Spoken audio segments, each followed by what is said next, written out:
Oi pessoal, tudo bem com vocês? Então a professora professora Roseli vai estar dando continuidade no assunto de física que vocês têm no material de suporte. Então essa próxima etapa que nós temos, nós vamos ver ao princípio dentro da eletricidade e da eletrodinâmica. Então, o que significa a eletrodinâmica? Assim como uma outra ciência, ela estuda as cargas elétricas em movimentação, ou seja, aquelas cargas que percorrem circuitos elétricos. E aí nós vamos ver unidades medidas e a aplicação dela. Tá? Então, nós temos dentro dessa parte da eletrodinâmica a corrente elétrica. Então, a corrente elétrica, ela é um movimento que ocorre de forma alternada e aí ocorre a movimentação de um número significativo das partículas carregadas eletricamente. E aí, vale lembrar que quando a gente fala em elétrica e eletricamente, a gente está falando nos elétrons, que são cargas negativas.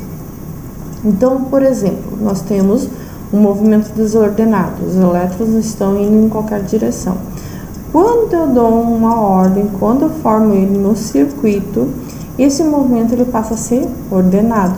E aí ocorre uma corrente de forma ordenada, um movimento ordenado.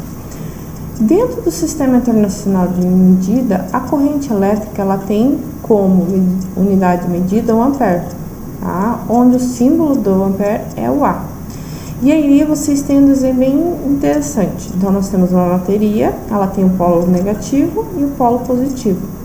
E aí nós temos a movimentação nesses polos dos elétrons.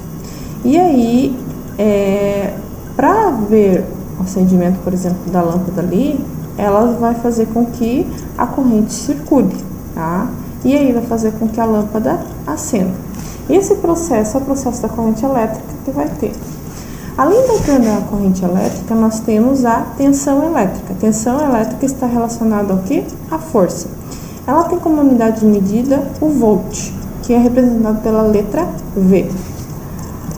Uma outra unidade de medida que nós temos é a resistência elétrica. Como o próprio nome já fala, a resistência elétrica é a resistência que os elétrons ocorrem, quer dizer, em certos materiais. É a oposição que esses elétrons enfrentam na passagem dentro da corrente elétrica.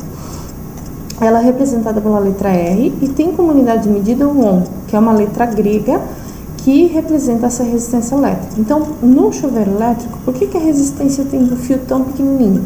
Porque essa resistência vai fazer com que os elétrons tentem circular e esse atrito entre eles vai fazer o aquecimento, vai gerar o efeito Joule, que a gente fala dentro da física, que é o aquecimento. E aí vai ocorrer, consequentemente, o aquecimento da água, ou até mesmo, por exemplo, dentro do secador, o aquecimento da resistência para secar os cabelos.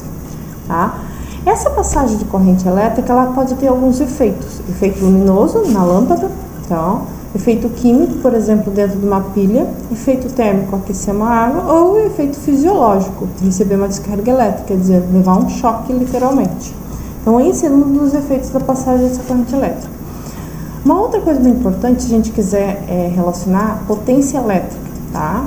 É uma grandeza, é uma unidade de medida também, tá?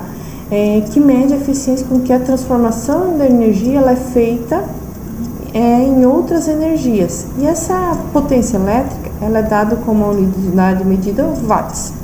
E aí, se a gente quer saber o consumo de um determinado eletrodoméstico, nós vemos a potência dele. A nossa potência que nós temos nominal, a gente fala na potência que tem lá nos aparelhos, ele vem uma plaquinha.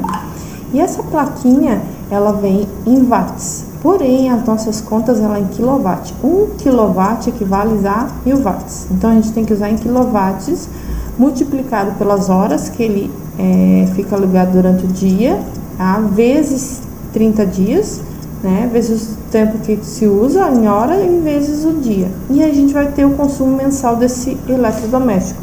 E aí, claro que a gente tem o preço do quilowatt fornecido pela agência fornecedora reguladora de energia. Dentro desse material todo a gente tem os bons condutores e os maus condutores. Então, esses materiais eles podem ser classificados em função do seu comportamento durante essa passagem das cargas elétricas. Os bons condutores, os metais, a água do mar, a água do rio, corpo humano, o grafite. Por que a água é bom condutor? Ela contém minerais. Minerais são metais. Os maus condutores, podemos citar como exemplo a borracha, algodão, vidro, madeira, madeira seca, água destilada. Destilada quer dizer uma água livre de minerais, tá? Os materiais que conduzem bem a eletricidade são chamados de bons condutores, tá? Porém, nós temos os semicondutores, por exemplo, cristais de condutividade elétrica intermediária entre os bons e os maus condutores, e os supercondutores, são aqueles que têm uma condutividade elétrica superior a qualquer outro material conhecido. Uma outra coisa que nós temos dentro da física, dentro dessa parte, são os disjuntores. E eles têm a função de interromper, né, a passagem dessa corrente elétrica, e a principal objetivo dele é proteger a instalação elétrica contra possíveis curtos-circuitos e sobrecargas no sistema, tá? Então ele detecta essa sobrecarga e automaticamente o disjuntor ele se desarma e ele interrompe essa corrente elétrica. Uma outra coisa parecida com o disjuntor, mas chamado de fusível, tem a mesma função, mas nesse caso o fusível ele faz a interrupção quebrando um elo que passa a corrente, tá? Esse aquecimento acima do normal, quer dizer, ele está passando mais elétrons do que necessário, ele vai fazer ele projetado por uma quantidade, e quando começa a passar mais do que o necessário, ele se derrete e esse filamento queima, então para de fazer e a onda queima fusível. Normalmente esses fusíveis estão bem presentes nos nossos carros, tá? Os disjuntores mais dentro de nossas casas e prédios e coisas similares. Então, esse aqui foi um pequeno resumo do que vocês vão encontrar no material de suporte de vocês. Desejo a todos um bom dia e até a próxima!